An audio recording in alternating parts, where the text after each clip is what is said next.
मुसलमानों की नफरत ने भाजपा की संस्कारी पार्टी को कहां से कहां पहुंचा दिया। जहां बात मुद्दों की होनी चाहिए, रोजगार की होनी चाहिए, सुरक्षा की होनी चाहिए, वहीं महाराष्ट्र के विधायक का कहना है कि असदुद्दीन ओवैसी के नारे का पजामा खींचा जाएगा। जब लोगों के पास कुछ भी तर्क नहीं रह जाता तो वो ऐसे ही अनाप शनाप बयान देते हैं। भाजपा की पुरानी आदत है, मुसलमानों की नफरत ने इन्हें पजामे तक लाकर सीमित कर दिया। पूरी खबर बताऊंगी कि कौन है भाजपा के वो महान विधायक जिन्होंने ओवैसी के पजामे पर नजर रखी है। नमस्कार, आप देख रहे हैं बामसेफ न्यूज और मैं हूं आपके साथ शैला।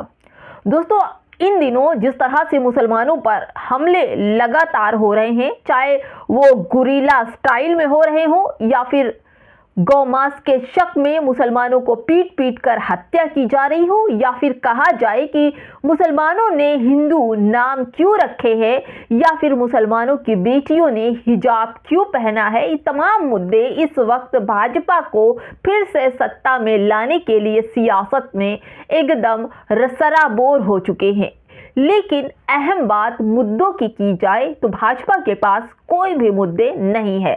नफरत और इनकी जो महंगाई है, इसका कोई जवाब नहीं है इन लोगों के पास। रहकर घूम कर फिर कर इनकी बात जो आ जाती है कपड़ों पर आकर अटक जाती है। दोस्तों, मैं बात कर रही हूं असदुद्दीन ओवैसी की। असदुद्दीन ओवैसी AIMIM के ऐसे नेता हैं जो हमेशा मुसलमानों के मुद्दों को बड़ी ही बहादुरी से उठाते हैं। मुसलमानों के क्या, गरीब कोई भी दलित अल्पसंख्यक कोई भी है, अगर उसके साथ गलत हो रहा है तो असदुद्दीन ओवैसी महज एक ऐसे नेता है जो बेबाकी से कानून के दायरे, संविधान को रखकर अपनी बात रखते हैं। हाल ही में जब एंजेला के जो राष्ट्रपति थे उनको अमेरिका ने बंधक बनाया, तब असदुद्दीन ओवैसी का खून खौला। असदुद्दीन ओवैसी ने कहा कि जब लॉस एंजेला के राष्ट्रपति को अमेरिका खींच ले जा सकता है, इंटरनेशनल जो संविधान है उसकी धज्जियां उड़ाकर, तो फिर क्यों भाजपा से नरेंद्र मोदी पाकिस्तान जाके 26/11 के जो आतंकवादी हैं उनको खींच कर लाने का काम क्यों नहीं करते? क्यों डरते हैं नरेंद्र मोदी? फिर क्या था, सब के सब भाजपाई लग गए असदुद्दीन ओवैसी के पीछे। कोई असदुद्दीन ओवैसी के जूते देख रहा है, कोई असदुद्दीन ओवैसी के कपड़े देख रहा है, और तो और भाजपा के एक बहुत बड़े महान विधायक हैं, इनका नाम है नितेश राणे। इनकी नज़र केवल और केवल असदुद्दीन ओवैसी के पजामे के नाड़े पर आकर टिक गई। क्योंकि कहा यह जा रहा है, क्योंकि लोग इनकी हंसी भी उड़ा रहे हैं, कह रहे हैं कि तमाम मुद्दों पर पर्दा डालते हैं, कोई भी बात सामने नहीं लाते, लेकिन इनकी नज़र जो है वो पजामे के नाड़े से ऊपर उठ ही नहीं पाई। क्योंकि असदुद्दीन ओवैसी खुद भी इतने लंबे चौड़े हैं कि इस छोटी हाइट वाले विधायक की नज़र केवल पजामे पर जाकर टिक गई। और ये तब नितेश राणे ने कहा था कि जब लव जिहाद, थूक जिहाद, लैंड जिहाद सबका मुद्दा गरमाता है तो असदुद्दीन ओवैसी क्यों नहीं बोलते हैं। असदुद्दीन ओवैसी हक और हुकूक के साथ बात करते हैं, तर्क के साथ बात करते हैं। आपकी तरह संस्कार में रहकर किसी के नाड़े के पजामे का साइज नहीं देखते, और ना ही कहते हैं कि मैं पजामे का नाड़ा खींच दूंगा। सबसे बड़ी बात तो आप जिस पद पर हैं उसकी गरिमा बनाए रखना चाहिए। लेकिन भाजपा के तमाम नेता, विधायक, मंत्री जो हैं उनके पास लाज, शर्म, सम्मान कुछ है ही नहीं। एक मंत्री हैं जो मध्य प्रदेश में दूषित पानी पीने के बाद 16 से ज़्यादा मौतें हो गई, लेकिन जब पत्रकार उनसे सवाल पूछते हैं, मैं बात कर रही हूं कैलाश विजयवर्गीय की, पत्रकार सवाल पूछते हैं कि आखिर ऐसा क्यों हो गया, तो उन्होंने पत्रकार को घंटा बता दिया। अब इस घंटे वाले सवाल से तमाम लोग प्रदर्शन पर उतर आए, क्योंकि 16 मौतें हुई हैं।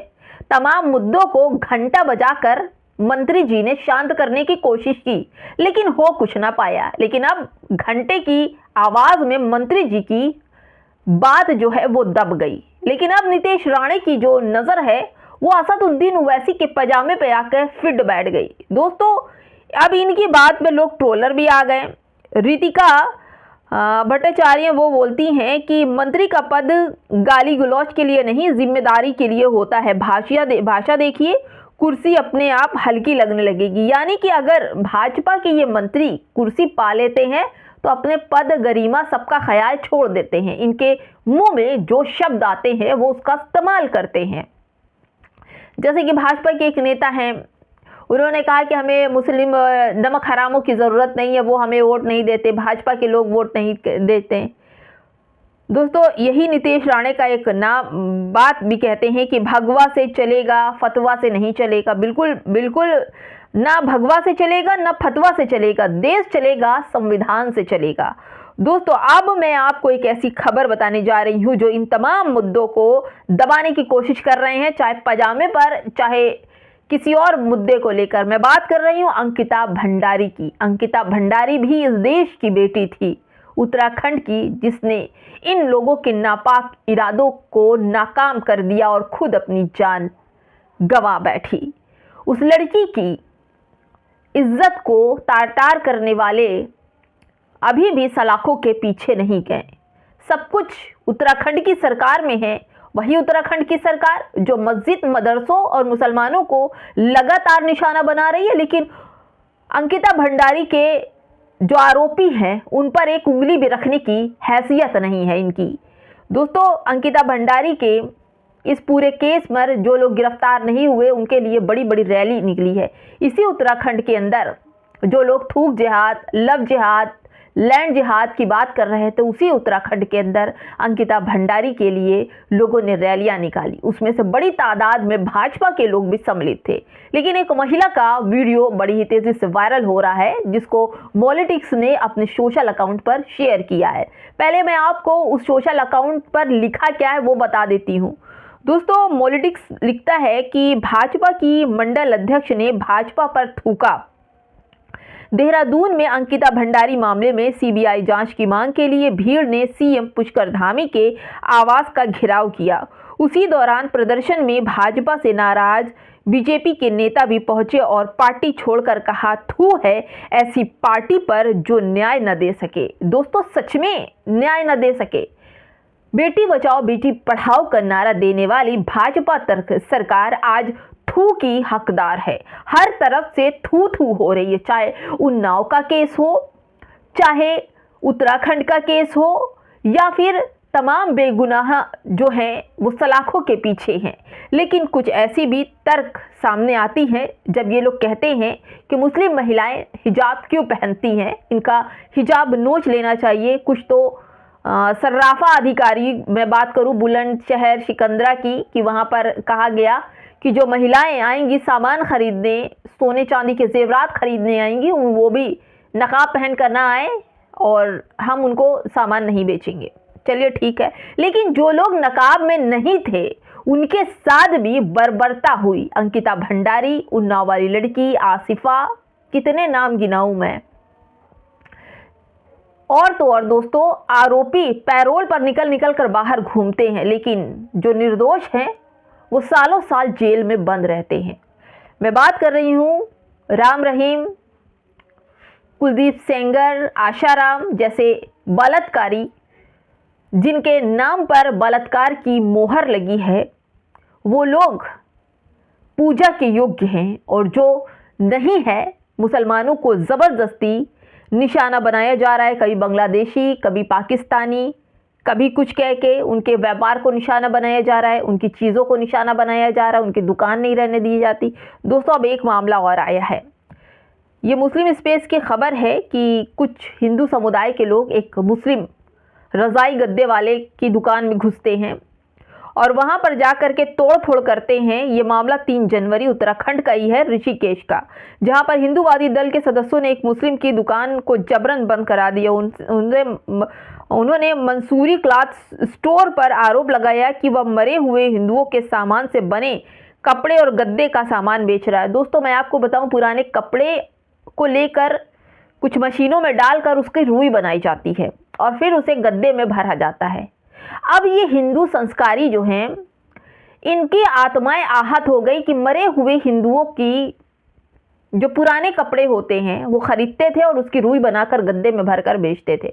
अब इनकी भावना आहत हो गई और इन्होंने उनकी दुकान पर ताले लगा दिए, सारे गद्दे सामान फेंक दिए, दुकान में ताला लगा दिया और उसे जिहाद का नाम दे दिया। यानी कि मुसलमान कुछ भी करे उसको जिहाद का नाम दे दो, लव जिहाद, लैंड जिहाद, दुनिया भर का जिहाद, मार जिहाद, सब का नाम दे दे। लेकिन दोस्तों इन्हीं जिहाद कहते कहते अपने गिरेबान में देखना भूल जाते हैं। जैसे नितेश राणे की जो आंखें हैं वो केवल आकर कहाँ टिकती है, असदुद्दीन ओवैसी के पजामे पर, और उनका नाड़ा चेक करते हैं। दोस्तों मुसलमानों को जगह जगह निशाना बनाया जा रहा है। अशरफ हुसैन है, मुसलमान है, भारत का है, पश्चिम बंगाल का होने के कारण बांग्लादेशी समझा जा रहा है, उसे मारने की धमकी दी जा रही है। कबाड़ वाला, टॉली वाला, रिक्शे वाला, सामान बेचने वाला, सलून वाला, रोटी पकाने वाला, गद्दे बेचने वाला, ये सब के सब जिहादी हैं। क्योंकि ये लोग इतने ज़्यादा शरीफ हैं कि ये महिलाओं को देखकर नारे लगाते हैं। जैसे ये मुस्लिम स्पेस की ये खबर है कि एक जगह मुस्लिम लड़कियां हिजाब पहनकर खड़ी थी, वहाँ संस्कारी पार्टी के लोग जाते हैं, उन्हें देखकर नारे लगाते हैं। अब देखिए दोस्तों, अब मैं आपको एक और खबर सुनाती हूँ।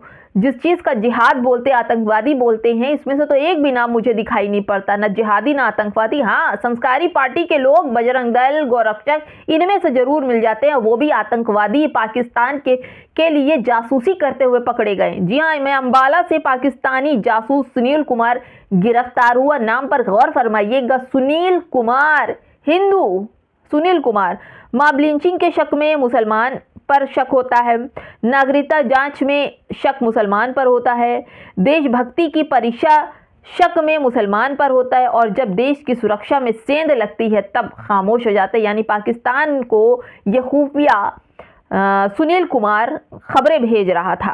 क्या अब गोदी मीडिया, हिंदू रक्षा दल, इनको हिंदू आतंकवाद शब्द बोलने की हिम्मत होगी, या फिर देशभक्ति हमेशा चुनिंदा धर्म पर ही लागू रहेगी?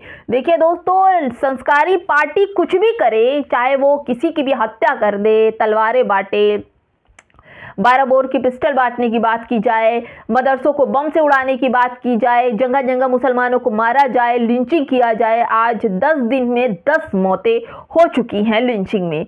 मुसलमान से लेकर दलित, और वो जो शक्लें नहीं मिलती, जैसे एंजल चकमा जैसे लोग, गरीब परिवार के बच्चे, और जिनके पिता बॉर्डर की रक्षा करते हैं, उनको मार देना, ये उन्मादी भीड़ किसी की नहीं है। कल किसी पंडित को मार दिया क्योंकि इनके मुंह तो खून लग गया है, मुसलमानों का खून पीते पीते। अब इनको पंडित, एंजल चकमा और भी कई ऐसे दलित, चाहे ओम वाल्मीकि हो या फिर कोई और हो, सबकी, राम बघेल हो, इन सबका जो खून है ना, इनके मुंह लग गया है। और अब ये पंडितों की भी हत्या करने लगे। कल वैशाली में एक पंडित को सीढ़ियों पर पीट पीट कर मार दिया गया, उसकी भी मॉब लिंचिंग हो गई। लेकिन दोस्तों, लगेगी आग तो आएंगे कई मकान जिद में, क्या हमारा मकान थोड़ी है। फिलहाल दोस्तों इस वीडियो में इतना ही। लेकिन नितेश राणे के ऊपर ये बताइएगा कि नितेश राणे की नज़र आखिर असदुद्दीन ओवैसी के पजामे के नाड़े पर आकर क्यों टिक गई? कमेंट में जरूर बताइएगा। नमस्कार।